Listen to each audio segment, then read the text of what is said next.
Well, the pictures that you see on your screen right now are coming to you all the way from the Zuko Eid ground in Mokwa town, which is jam-packed with hundreds of Muslims who've turned out to observe the 2 Rakat prayer to mark this year's Eid al-Kabir festivity. And the voice you heard leading the prayer there is the Chief Imam of Mokwa local government, Alhaji Mohammed Ibn Mohammed, who led the worshippers to observe the prayers. Among the worshippers are the paramount traditional ruler of Mokwa town, known as the Ndalele of Mokwa, Muhammad Aliyu Shaba, and other respected Islamic clerics in the area. So the visuals you see right there are visuals of the prayer ground known as the Zuko Eid ground in Mokwa town. So somehow the residents of Mokwa are still trying to normalize their lives as much as possible, especially during this Eid season.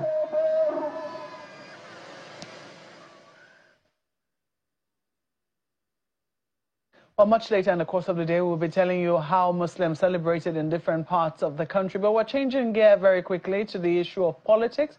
But I know that before you do, I know you'd like to certainly greet our Muslim brothers and sisters. We have with us Jike Pele in the studio, who is the founder of TAF Africa. So welcome to Sunrise Daily. And Baraka de Salah to you. I truly don't know what that means, but whatever it is, the greeting to our Muslim brothers. Indeed. So my dear Muslim brothers, I greet you. Indeed. So, well, this is, we're still looking at political development, and we have spoken with you several times on the issue in River State, which we have been hoping, would have been resolved by now. But it does appear that much as we're seeing movements behind the scenes, it doesn't appear that there has been any pronouncement to that effect. Part of what people saw during the week was the visit of Governor Fubara, suspended governor of River State now, to the president. And it looked like it was a warm handshake. There wasn't much said about it, but we saw that particular picture. As somebody who has been advocating that this state of emergency should come to an end, what were the thoughts that ran through your head when you saw it? I think I will try and give 3 perspectives to that meeting. One is the context, what brought about the meeting. The second is the significance of the meeting. And the third is the potential political implications. I know that my opening statement, I won't have all the time to go through this. But generally, for viewers who are just probably hearing this for the first time, what happened was in March 2025, the president decided to proclaim an emergency rule in River State, and the governor and his deputy suspended, the House of Assembly suspended. And since then, it's been back and forth on how either the emergency rule will be removed and the elected governor goes back to the office, or some kind of political solution, And that had been the issue. That's what necessitated this meeting.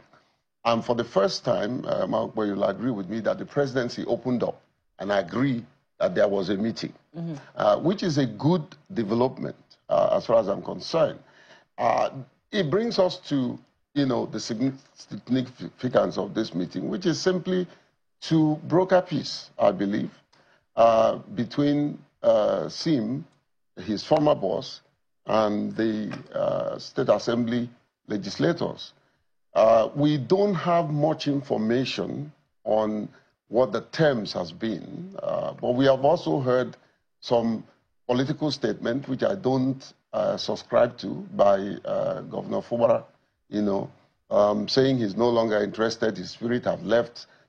I think that was a political statement that does not in any way align with the people, the mandate of the people that voted him to go and lead them. And there's been mixed reactions. Some people say that shouldn't happen, and some people say, well, he was just making a statement that alludes to the fact that... Other people say if he's tired, he should step down and say he doesn't want to be governor anymore. There are those who were so angry that they said that. I think, like I said, it was a political statement.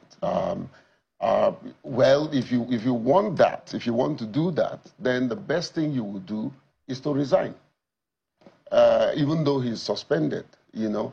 But however, my interest, Maokwe, in all of this is the backlash on the people of Rivers State, the common people that are trying to eke out a living. They are the one that this whole thing is putting pressure on. Fubara is comfortable, Wike is comfortable, everybody in participating in this process, they're comfortable people. The poor are suffering. Is this going to be sorted? It does feel like one of those situations that the optics of this meeting is one that everyone has been discussing, how it looks. Some people have said no. If Tinubu were in the shoes of Fubara, he would not be going around begging and trying to get people to listen to him and whatnot. Many people believe that for a man who is governor, as a man, you should even say you're not doing this anymore. Well, or stand your ground on what it is that you stood on that made you at odds with these people who are trying to move you around. Well, but, go ahead. You know, but when I think about Mr. Fubara and this visit to the president, is this a good thing that's happening? I know he's trying to sue for peace, but what does that say to them? Even if he comes back, will he always be cap in hand in front of these people? Very good question. Very good question. The problem and the thing that really gives me a lot of concern is the fact that there have been people that have been supportive of Fubara till this day. Those people, whatever peace that he's trying to broker, he has to carry along those people. And the other side should not be mocking the people who supported him. No, because it will fuel more crisis. You think his actions are alienating the people that are supporting him? I think the political statement really shook a lot of people. The one where he said he doesn't feel this anymore. Yes. I particularly have analyzed that statement, and I totally and absolutely disagree with him. Because the thing, Maokwe, is not about Fubara. It's about the office he occupies. It's about the mandate of the people. It's about the suffering, the economic hardship of the people. It's about the social life of average Rivers people that have been taken away from them. It's about our resources that have been depleted, and a foreigner, permit me, I'm not a tribalist, somebody from another state is sitting over huge resources, and he has not been able to come out one day to say, I made this money, this is what I have spent, this is what is left. There's no accountability. At all.